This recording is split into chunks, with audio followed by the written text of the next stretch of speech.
Bienvenidos a la clase virtual de Derecho del Trabajo en la carrera de Gastronomía. ¡Iniciamos! Hola chicos, muy buenas tardes. Los saludo con muchísimo gusto. Mi nombre es Iván Ballesteros, soy su profesor de Derecho del Trabajo en la carrera de Gastronomía. Bien, nos habíamos quedado en el tema del Derecho del Trabajo, sus orígenes, la temática, algunos temas interesantes como el Rerum Novarum y otros antecedentes de la conformación del actual Derecho del Trabajo y la Seguridad Social, plasmado en el artículo 123 de la Constitución, apartado A y B, y la subsecuente normatividad secundaria como la Ley Federal del Trabajo y la Ley Federal de los Trabajadores al servicio del Estado.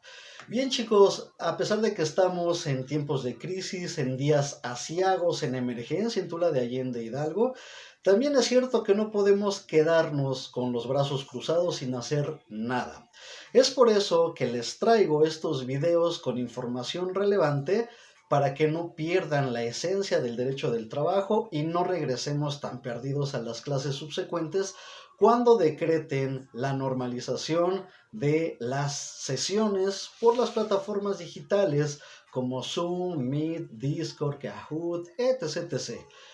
Es un servicio que yo les hago a ustedes para que tengan la información de primera mano, de consulta opcional y con acceso a la misma las veces que ustedes deseen sin limitación alguna. Este video se los voy a consignar tanto a YouTube como a Classroom como material didáctico complementario. Ojo, no sustituye la clase a distancia. Esta clase virtual no la sustituye de ninguna manera, únicamente es material complementario de consulta opcional y las actividades que se lleguen a dejar únicamente serán con esa índole opcional. No es obligatorio, tampoco es obligatorio tomar estas clases virtuales, pero es un servicio que yo les ofrezco a ustedes para que tengan esta información a primera mano y de consulta en estos tiempos de crisis en Tula de Allende, en lo que se restablece la energía eléctrica, el wifi, los datos y el municipio empieza a tomar esta normalidad cotidiana. Muy bien. Entonces, chicos, iniciamos con la primera temática que es el artículo 123 constitucional. Estamos entrando formalmente a la unidad 2. Muy bien, chicos, entonces recuerden, unidad 2, primer tema, el artículo 123 constitucional. Entramos en materia. Bien, jóvenes, como apuntábamos hace ratito, hoy nos toca ver el artículo 123 de la Constitución en su apartado A. Recordemos que este artículo 123 se divide en dos, en el apartado A y en el apartado B, y dentro del apartado B tenemos un subapartado que es la fracción 13ª o 13ª, que no me gusta mucho cómo suena eso de 13avo, entonces 13º, que se refiere a los trabajadores de ministerios públicos, peritos, policías, corporaciones policíacas, etc., que dice que ellos se van a regir por sus propias leyes. Los mismos se encuentran en un régimen de exclusión. Entonces, a nosotros nos interesa únicamente el apartado A por el momento. Artículo 123, apartado A de la Constitución Política de los Estados Unidos Mexicanos. Muy bien. El antecedente interesante de este artículo, pues, deriva de las luchas obrero-campesinas en el México colonial. Bueno, todavía no era México como tal, ¿verdad? En estas tierras de la Nueva España en la época colonial, posteriormente con la independencia de México, los movimientos armados, la Revolución Mexicana, que culmina con la redacción de esta acta de nacimiento de nuestro país, denominada Constitución Política de los Estados Unidos Mexicanos, que materializó el sueño del obrero, del campesino, de coordinar los esfuerzos con la fuerza también de los patrones, el capital y los demás empleados. Un derecho coordinador de esfuerzos, ¿verdad? Muy bien.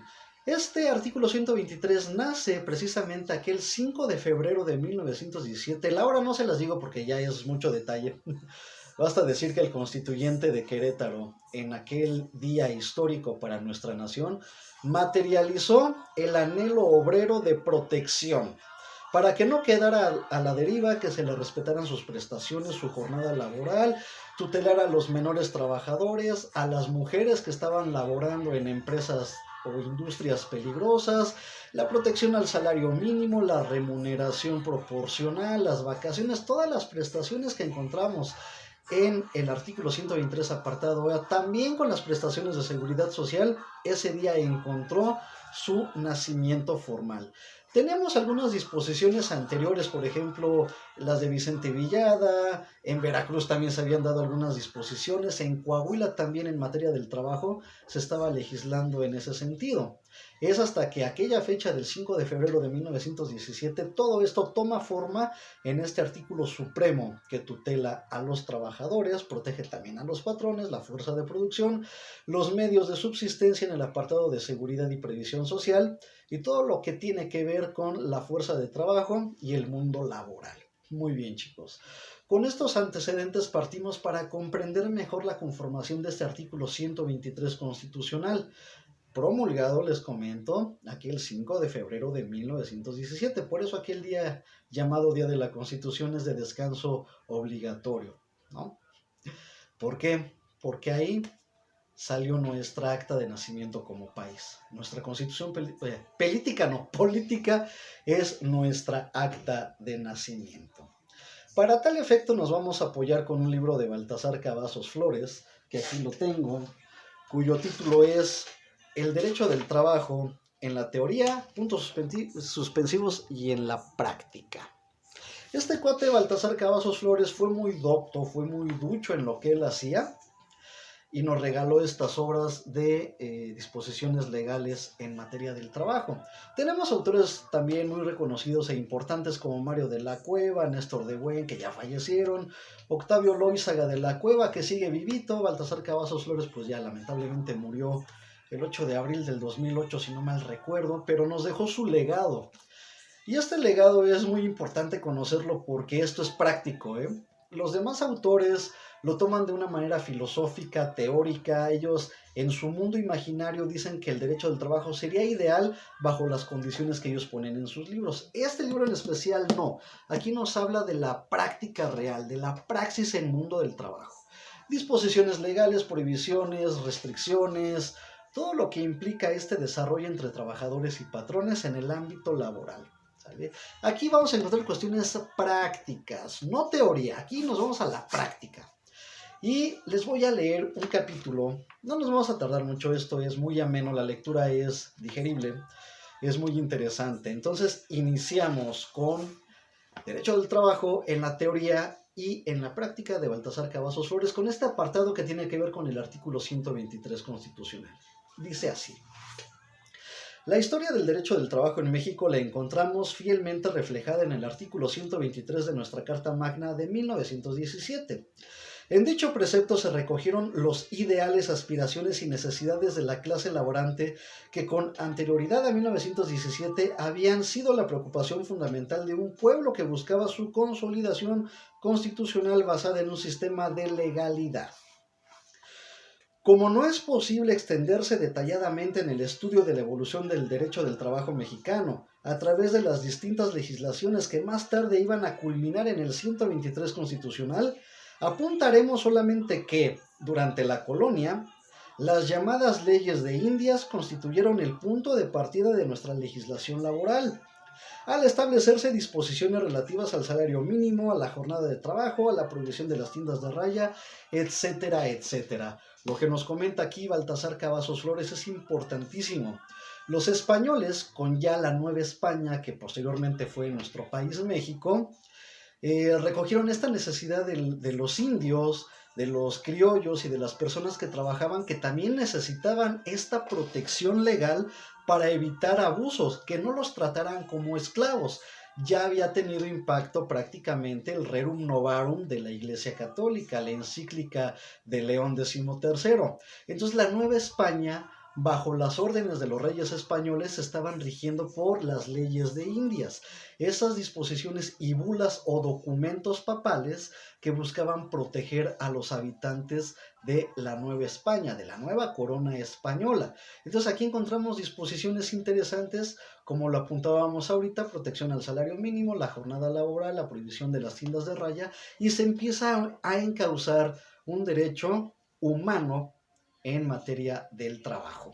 Dice acá: en 1857 el constituyente confundió el problema de la libertad de la industria e intervencionismo de Estado.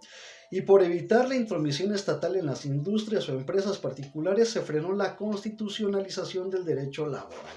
¿Esto qué quiere decir? En aquel siglo XVIII imperaba un principio en materia mercantil que se llamaba el laissez-faire, es decir, dejar hacer, dejar pasar. El Estado no tenía por qué entrometerse en los asuntos de industria y entre particulares, principalmente comerciantes. Por eso, en aquella Constitución de 1857 no se llegó a rango constitucional en la protección del trabajo, se lo dejó encomendado a los estados de aquel entonces. Precisamente por eso, por esta confusión del legislador de aquel tiempo, dijo, pues yo para qué voy a meter mis manos en la industria y en el comercio si está el dejar hacer, dejar pasar, ¿no? No hay que intervenir por conducto del Estado. Existe libertad en todas sus letras en estos ámbitos comerciales y de industria y dejaron un poquito desprotegido al trabajador, ¿verdad? Bueno, dice acá, no obstante lo anterior, y a pesar de respetarse ampliamente el principio de la libertad individual de trabajo, se pensó que se hacía indispensable legislar en materia de accidentes. Y así fue como en 1904 en el Estado de México, don José Vicente Villada, que por cierto en ese lugar hay una avenida con su nombre, la Vicente Villada, inspirado en la ley de Leopoldo II de Bélgica, salió bien belga este gobernador, expidió la primera ley que al decir del maestro de la Cueva, Mario de la Cueva, prescribía en su artículo tercero que, cuando con motivo del trabajo que se encargue a los trabajadores asalariados sufran estos algún accidente de trabajo que les cause la muerte o una lesión o enfermedad que les impida trabajar, la empresa o negociación que reciba sus servicios estará obligada a pagar sin perjuicio del salario que se debiera devengar por causa del trabajo una cantidad igualmente. Se presume que el accidente sobrevino con motivo del trabajo a que el obrero se consagraba mientras no se pruebe en contrario. Dice acá del libro de Mario de la Cueva, Derecho Mexicano del Trabajo, tomo 1, página 95, en la cita que nos pone aquí en el librito. Entonces aquí ya se contemplaba prácticamente el seguro de riesgos y accidentes de trabajo que ahora tenemos en la ley del seguro social, ¿verdad? ¿Cómo ha evolucionado nuestro derecho del trabajo y de seguridad social para proteger estos medios de subsistencia? Ojo lo que nos dice aquí. Dice, 2 años después, Bernardo Reyes en Nuevo León expidió una ley más completa e importante en materia de accidentes laborales que sirvió de base a otras legislaciones estatales, dentro de las que podemos citar a la de Gustavo Espinosa Mireles de Coahuila. Ojo, ¿qué tiene de común Nuevo León y Coahuila? Actualmente son estados soberanos, si bien es cierto, pero también tienen amplio desarrollo industrial. Hay muchas empresas productivas en esos lugares, ¿eh? Por eso la necesidad de legislar en este sentido, en materia laboral, dice acá. Posteriormente, las leyes de Manuel M. Diegues y de Manuel Aguirre Berlanga se extendieron no solo a los riesgos de carácter profesional, sino abarcaron también disposiciones relativas al descanso obligatorio, a la protección del salario, a la jornada del trabajo y al seguro social.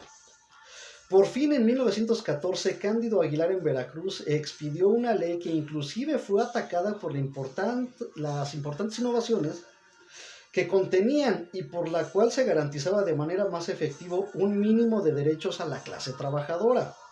Con esta ley y con la de Agustín Millán, también de Veracruz, se aseguró en definitiva el derecho de asociación profesional, que en gran parte contribuyó para que nuestro derecho del trabajo se encauzara como una disciplina jurídica distinta del derecho civil. Vean qué interesante está esto, chicos. Esto significa que con estas disposiciones legales se contribuyó de manera especial a la libertad de asociación del trabajador, ya sea en coaliciones o en sindicatos. Antes los sindicatos estaban prohibidos con la famosa ley Le Chapelier en Francia, que curiosamente en México encontró una reproducción fiel de la misma por conducto del amado presidente Benito Juárez en esa época. Sí, él criminalizó a los trabajadores que buscaban asociarse o coaligarse para la defensa de sus intereses, y coaligarse o asociarse en sindicatos era motivo de delito y de sanción. ¿Cómo ven? Y lo bueno que era el benemérito de las Américas, que el respeto al derecho ajeno era la paz, y no sé qué. Bueno, son cuestiones políticas que sí tienen que ver, pero no es tema central de esta sesión, ¿verdad?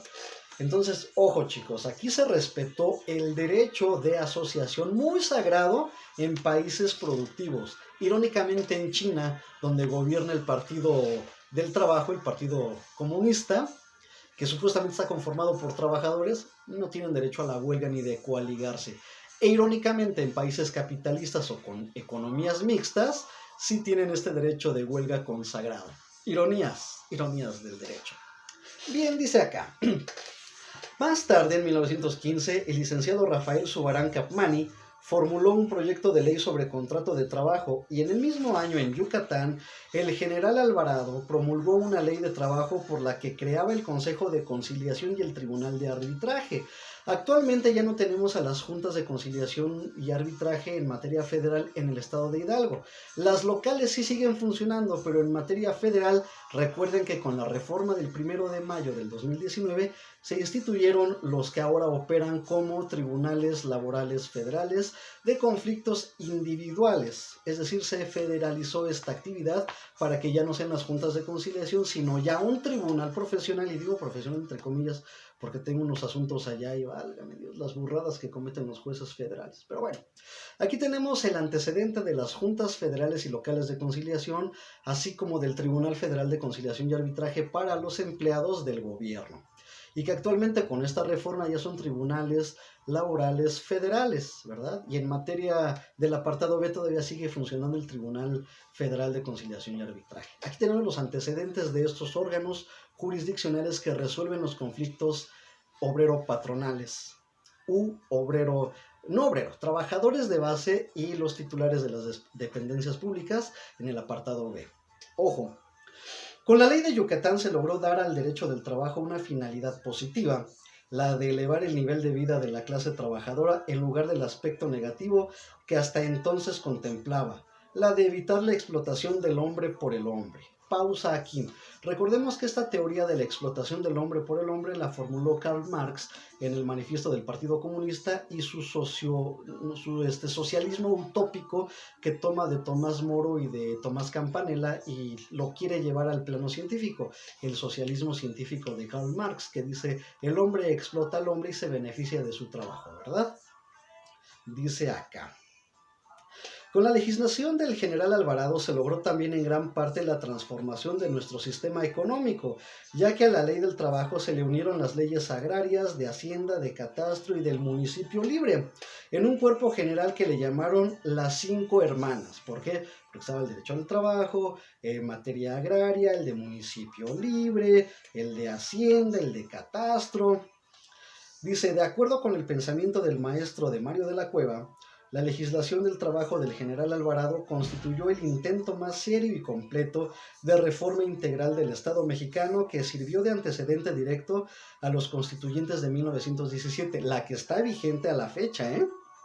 De 1917 al 2017 ya tenemos 100 añitos, ¿no? 2017, 18, 19, 20, 21. Tiene 104 años este artículo y nuestra Constitución en general.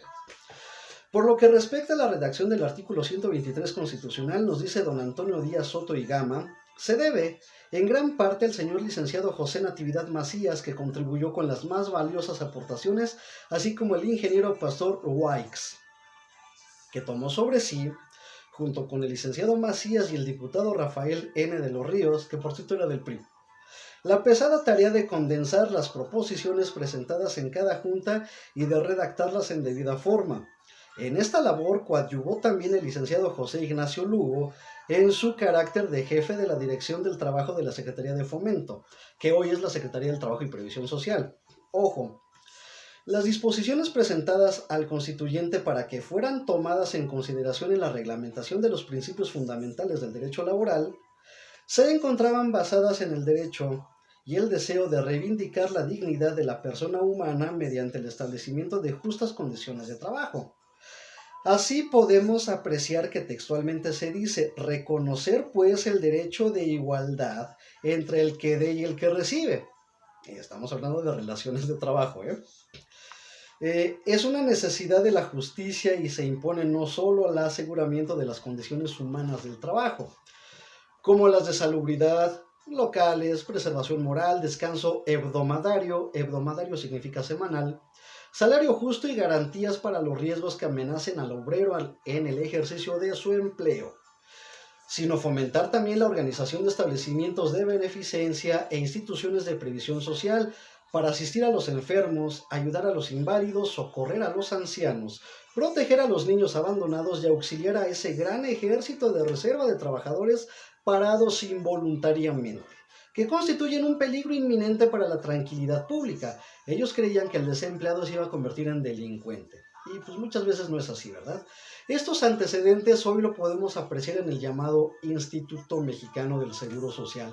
Ese instituto, creado por ahí de los años 60, recoge este espíritu de protección de los medios de subsistencia, de socorro, de ayuda a los menesterosos, a los desvalidos, y así encontramos los antecedentes importantes en derecho del trabajo, previsión y seguridad social. ¿Cómo ven, chicos? Dice acá: todos estos sanos principios de justicia social fueron recogidos por el 123 constitucional, que en síntesis podemos subdividirlo en los siguientes temas. Vamos a analizar estos temas que están muy interesantes. Adelante. Bien, chicos, dice acá, número 1, jornada de trabajo. Esos los encontramos en las fracciones 1, 2, 4 y 11ª del artículo 123 constitucional, apartado A, obviamente, que se refieren a la duración de la jornada, ¿verdad? A la prohibición de laborar para mujeres y menores de 16 años después de las 10 de la noche y un descanso hebdomadario o semanal. Punto número 2, salario mínimo. El mismo se encuentra consignado en la fracción sexta, que tuvo una reforma en 1962. Salario en general, fracciones séptima, décima y 27ª de dicho ordenamiento, que establecen principios generales obligatorios de protección del salario, forma de pago, lugar, etc. Participación de utilidades la encontramos en la fracción novena de dicho artículo 123 constitucional, apartado A, también reformada en 1962 y que será objeto de estudio más adelante en nuestro temario.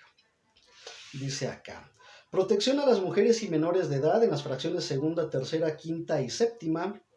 Despido y separación del trabajo las encontramos en la fracción 21ª, 22ª, que serán comentadas en clases posteriores para concatenar todo esto y nos demos una idea general de cómo funciona este artículo 123.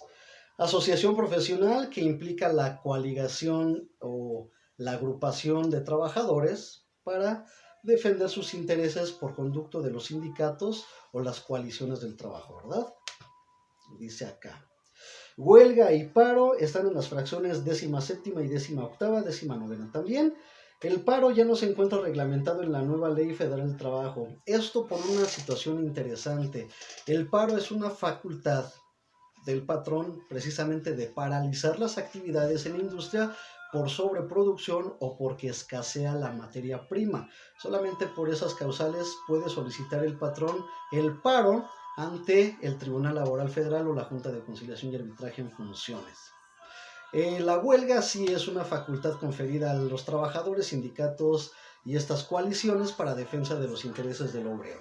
Dice acá, previsión social, fracciones 14ª, 15ª y 29ª, que se refieren a riesgos profesionales, prevención de accidentes y a medidas de higiene y seguridad social, lo que hoy llamamos también seguridad e higiene en el trabajo, las comisiones mixtas, ¿verdad? Dice aquí en la 10ª, disposiciones varias con las relativas a las agencias de colocación, fracción 25ª, a las de las casas para obreros, fracciones 12ª y 30ª, servicios públicos y escuelas, fracción 13ª, medidas contra embriaguez, juego y patrimonio familiar, fracción 28ª. Ojo con esto, chicos. Las agencias de colocación, que posteriormente fueron llamadas las subcontratadoras o de outsourcing, y que sufrieron modificaciones en este año pasado precisamente, y que se materializó a mediados de este año, del 2021, y que pues yo no veo que le sirva mucho al legislador y mucho menos al trabajador, ¿verdad? Pero bueno, para quedar bien con su ganado electorero, tuvieron que reformar a las outsourcing, que van a provocar o están provocando más despidos que lo que supuestamente va a combatir. Y si no me creen, vean la noticia de los trabajadores que apenas tiene como un mes operando la empresa paraestatal de Gas Bienestar y ya están haciendo pues relajo, están paralizando las labores porque no les están cumpliendo con el pago, están violentando sus derechos constitucionales. Ironías de la situación de gobierno, de la cuarta transformación y del derecho del trabajo reformado. Dice acá, autoridades del trabajo, las fracciones 19ª y 20ª correspondientes a las comisiones de participación de utilidades y de las juntas de conspiración y argüendaje, que actualmente ya son tribunales laborales federales.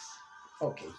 Dice, federalización de actividades que se encuentra prevista en la fracción 31ª o 31, bajo el principio de que todo lo que no esté concedido expresamente a la federación se entiende tácitamente reservado a las autoridades locales. Esto de la federalización de actividades que se tiene que abocar al conocimiento y resolución de las mismas, el Tribunal Laboral Federal, es un tanto caprichosa, porque la misma ley es la que rige para todo el país, el mismo procedimiento rige en todo el país. Entonces, ¿para qué dividir actividades federales y locales si es la misma ley la que se aplica? Mismo salario y prestaciones, ¿no? Prestaciones extralegales con los contratos colectivos de trabajo, contratos ley. Todo eso lo puede resolver el tribunal laboral, sea federal o local. Entonces, ¿para qué dividir la federalización? Pero bueno, caprichos de los legisladores para verse muy estudiados, que luego hacen más bolas y desprotegen más al trabajador que lo que se supone debe de proteger.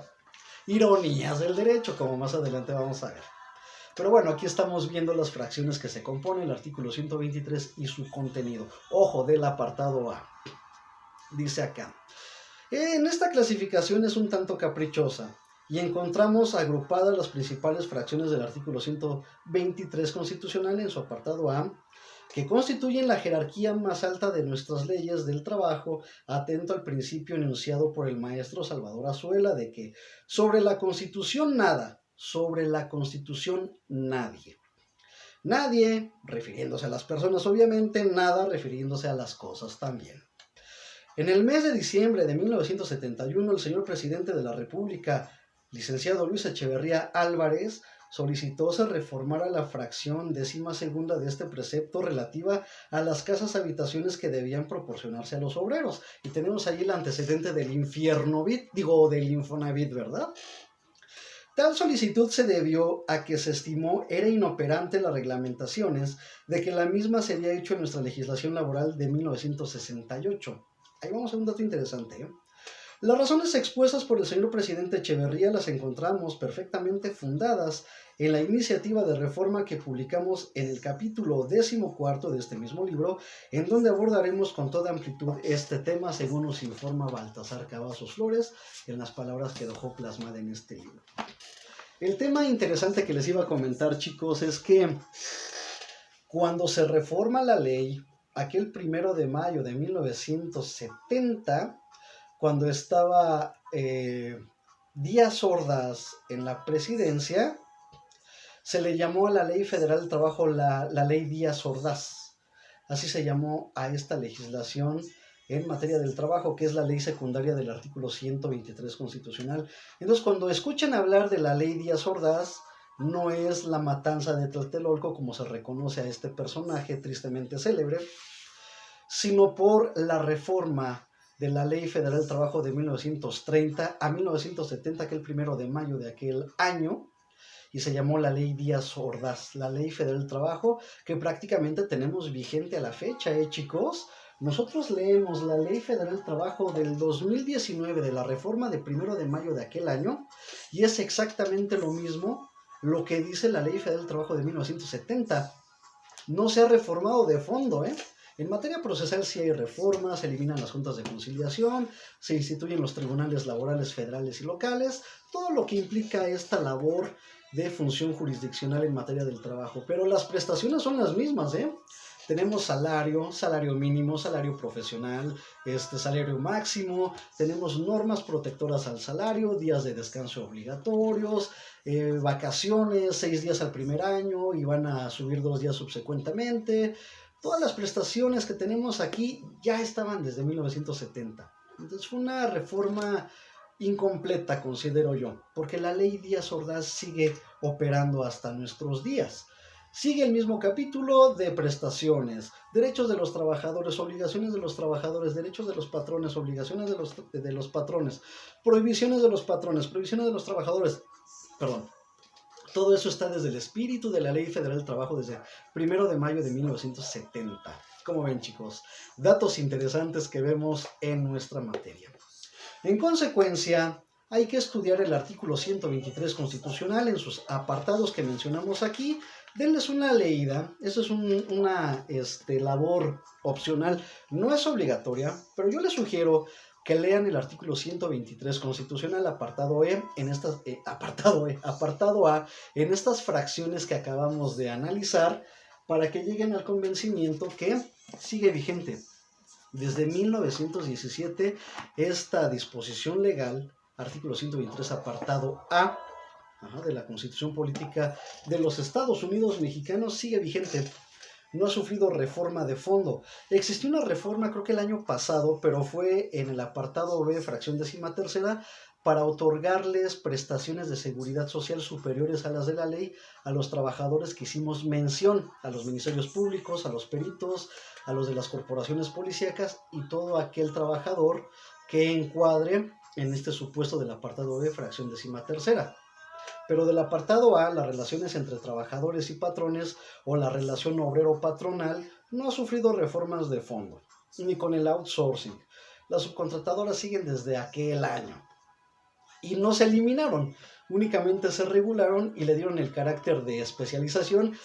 Ya la tenía, de hecho, pero bueno, según estos legisladores están trabajando y pues se están descubriendo el agua tibia y el hilo negro, porque ya todo eso estaba desde hace muchísimos años, desde hace 104 para ser precisos.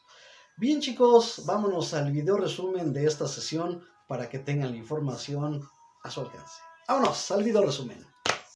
Bienvenidos al video resumen, jóvenes. Aquí abordamos la importancia del artículo 123 constitucional, apartado A, que tuvo su origen, su nacimiento aquel 5 de febrero de 1917 en Querétaro, en el cual el constituyente emitió esta disposición legal que recogía el reclamo del trabajador de que fuera protegido, que se le fueran respetados sus derechos, que tuviera una jornada máxima, un salario remunerador, prohibición de trabajadores menores de edad y mujeres trabajadoras en industrias peligrosas después de las 10 de la noche, protección especial a los mismos, días de descanso obligatorios, días de descanso así establecidos en la Constitución, un descanso hebdomadario o semanal y todas las prestaciones que a la fecha conocemos en esta ley suprema denominado artículo 123 constitucional y su ley secundaria, Ley Federal del Trabajo, con las reformas del 1 de mayo del 2019,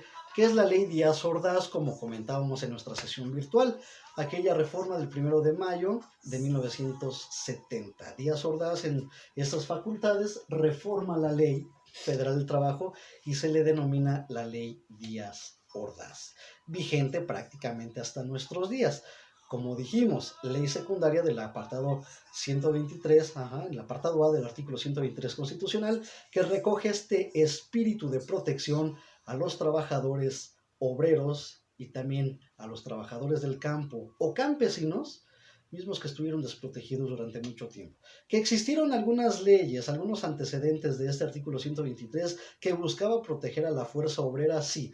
Tenemos a las leyes de Indias, previamente el Rerum Novarum, tenemos las disposiciones en el Estado de México con don José Vicente Villada, las disposiciones en Veracruz, las de Yucatán, las de Coahuila, que fueron en su conjunto antecedentes muy importantes de la conformación del artículo 123 ya mencionado. Ojo, es del apartado A. Del apartado B después nos vamos a encargar, que es el que regula la relación de los trabajadores de base y los titulares de las dependencias públicas en los órdenes de gobierno que contempla dicho artículo y su ley secundaria, la Ley Federal de los Trabajadores al Servicio del Estado. Muy bien, entonces queda pendiente esa actividad opcional, chicos. Reitero, no es obligatoria, únicamente es para que ustedes vayan adentrándose en el mundo del derecho del trabajo y tengan esta información disponible. Este es material didáctico complementario, de ninguna manera sustituye las clases presenciales que vamos a tener a futuro, cuando se termine esta emergencia y se decrete el regreso a las clases a distancia. Pero hoy, haciendo este servicio con ustedes, les pongo a su alcance las clases virtuales consignadas en YouTube, y en Google Classroom. Así que chicos, aquí tenemos estos antecedentes, estas fracciones del artículo 123, que es el derecho al trabajo y la previsión social, proteger al trabajador, los medios de subsistencia, el salario, los horarios, las jornadas máximas, las casas habitación, las prestaciones legales y extralegales, la libertad de asociación profesional, la conformación de sindicatos o de coaligarse en la defensa de los intereses de los trabajadores ante el abuso del patrón o del Estado. Bien chicos, con esto concluimos nuestro video resumen. Les deseo el mejor de los éxitos. Esperemos que se levante ya el estado de emergencia pronto en nuestro municipio, Tula de Allende en el estado de Hidalgo, y regresemos a la normalidad y nuestras clases a distancia. Nos vemos chicos, un abrazo, pórtense mal fin de semana. Nos vemos, pórtense regular. Bye bye.